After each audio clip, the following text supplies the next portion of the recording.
Hello, beautiful souls. Hope you are keeping positive and hanging in there in these pretty challenging times, I must admit. I'm Rachel, a Caribbean and Mexico travel enthusiast. I love to travel. I love to fly. I absolutely am obsessed with the beach and all things palm trees. So I thought I'd pop on here and inspire you to keep those travel dreams and those travel goals alive. When the time is right, we will travel again. Without further ado, this is a video to share with you my 5 top travel quarantine related tips. Travel related quarantine tip number 1, passport TLC. Give your passport some TLC. I want you to guard that passport like your life depends on it. Whether you're not traveling at the moment, obviously you're not traveling at the moment, but still that passport needs to be protected. It's safely put away and in a space that you'll remember. So get that passport out. One thing I recommend for your passport is to always have a passport cover. This is the one that we use. I've had this, I think, since I started traveling over 15 years ago. I'm not sure, but I've had this forever and it's still in perfect condition. One thing that I would like to share with you is your passport always needs to be in impeccable condition. That means no tears, no watermarks on it, no pages missing, nothing. Like, this needs to be like it's always new, that you've just received it in the mail. Because if there's some rips, if there's some tears, if pages are missing or there's watermarks, when you get in another country, they can deny you entry or they can deny you boarding on that flight. So your passport is like your travel BFF. Always. It's like your passport has your back, just like I have my passport's back when I travel. So it's a dual relationship, guys. Okay, now is the perfect time to check that expiry date.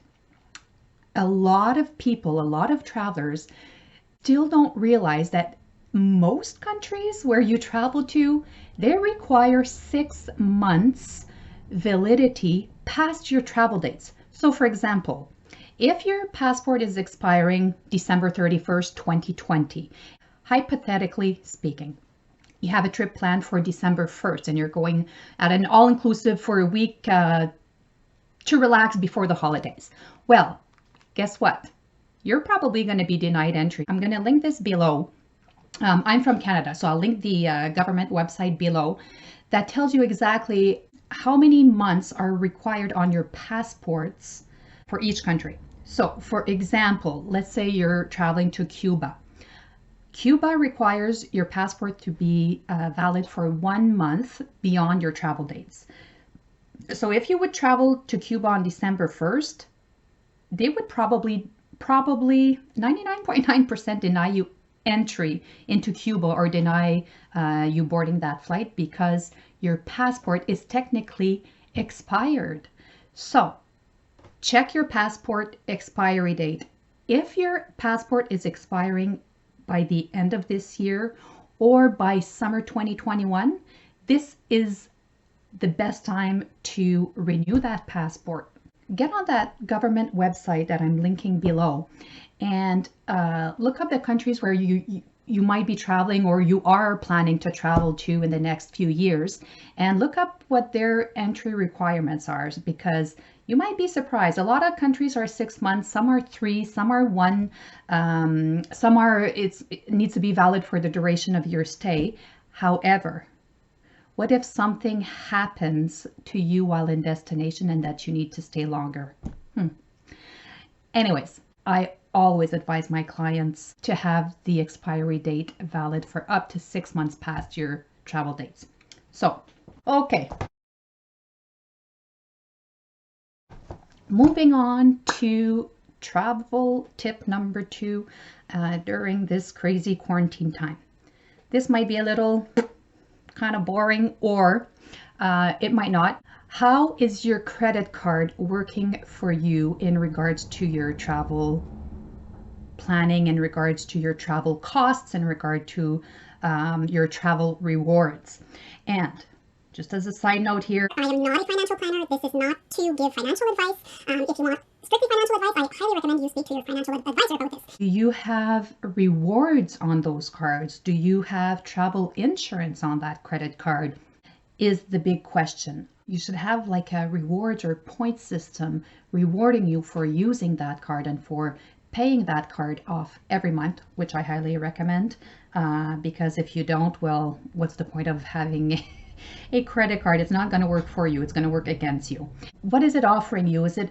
Does it have travel insurance on there? And the thing is, with travel insurance on credit cards, you have to be careful because there might be a lot of exclusions in that policy. So take a deep dive in that, in your terms and condition, and go see what it's doing for you. I know there's a lot of credit cards out there that offer amazing rewards for travel. Like I said, I'm not a financial advisor. I'm not a credit card guru. Just passing along the information that might be a good time to review what it can do for you. For example, and this is not sponsored. I don't work for WestJet. I know WestJet offers, I believe it's a RBC MasterCard. They do offer free check bags and reward points. So that's something to look into.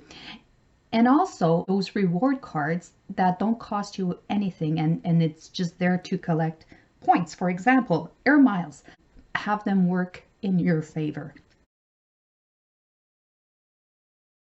Travel quarantine tip number 3. This is a pretty exciting one and a big one.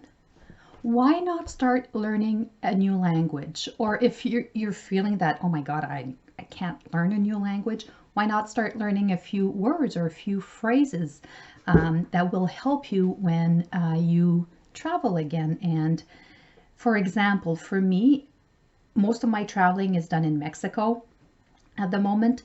So it's only natural for me to learn Spanish because actually we've been traveling there for the past 12 years. So my first language is French, and learning Spanish comes more, I guess, naturally to me, if you can say that. However, it's still very challenging to learn a new language, but have fun with it. And there are so many apps, there are so many YouTube videos, so many different ways that you can learn another language, especially if you travel all the time and to a country where they speak a foreign language, and that you're interested in learning and immersing yourself in the culture, meeting locals and conversing with them. It's a whole other experience when you can actually converse with a local in their language. So I'm going to share with you how I started learning Spanish. I am absolutely not fluent in Spanish, and I've been learning this language for a few years. It's going to take me a while to actually start conversing fluently in Spanish, but it is one of my goals. The way that I started learning Spanish is with 2 expat in Mexico. They have created fun animated videos, and they're short, so you can do one at a time. It's like 10-15 minutes. You can do 2, you can do an all afternoon, all morning kind of thing. They've done a great job with those videos, and they're fun and interactive. Another popular way to immerse yourself in another language is apps. Obviously, there are thousands of apps out there. I've heard good things. I haven't tried it about Duolingo. And there's a free version, there's a paid version, like most apps. If you want to upgrade and continue and go to the advanced level, obviously you need to have a paid membership. However, I've heard very good things. There's Rosetta Stone, so I'll link all of that below. And just another one that I want to share is, I'm not affiliated with them or anything like that. I've actually bought a paid membership. I believe it was $100, and it's for like a lifetime membership. So it wasn't anything crazy. And it's Spanish with Paul. And actually, this is a different Paul from the two expats in Mexico because his name is Paul too. Spanish with Paul, he lives in Riviera Maya, Mexico, and he's developed Spanish lessons that are very, very simple. They're not animated, they're on YouTube, and he has his own system to give the lessons out.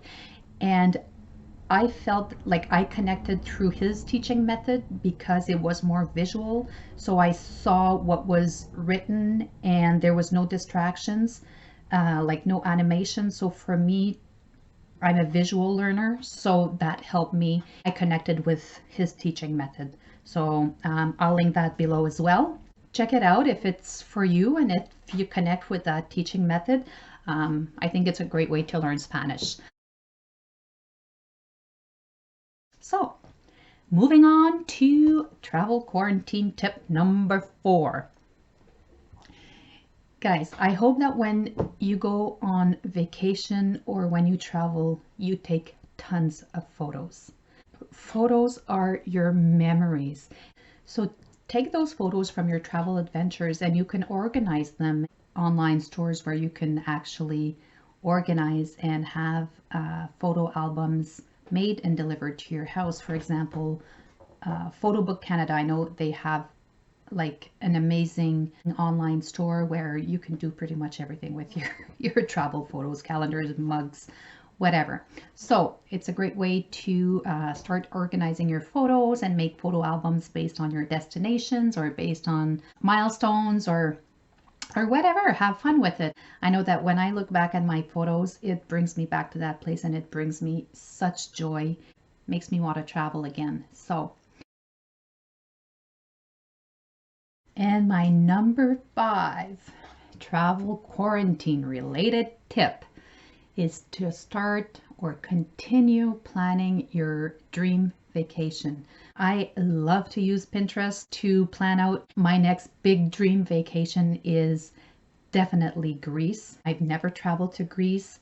Why not start planning that trip now? It's a great way to put you in a positive state. I know that when I plan trips or when I see photos of places that I want to travel to or immerse myself in research about the different culture, it brings me a lot of joy and it brings hope and there's something to look forward to. Even if it's not next month, even if it's not at the end of the year or next year, maybe it'll be in a few years, but still you're doing something positive for yourself and something that hopefully brings you joy. If it doesn't bring you joy, don't do it. I'm not telling you to plan a dream holiday and it's gonna make you miserable. So I love to use Pinterest to make boards of dream vacations. It's a great way to actually do some research. So play around with it. Who knows, you might find a new destination that you never thought would be on your list. And voila, you have a new travel destination and a new goal to focus on for your future travel adventures. So guys, I hope you like my travel tips. Hopefully they help you to keep some travel dreams and travel inspiration alive during these very challenging times. I do plan on creating weekly videos that will be travel, lifestyle, and beauty inspired. So click that subscribe button and I hope to see you again soon. In the meantime, take care, and when the world opens up again, we will travel with passion, fly with dreams. Hasta luego.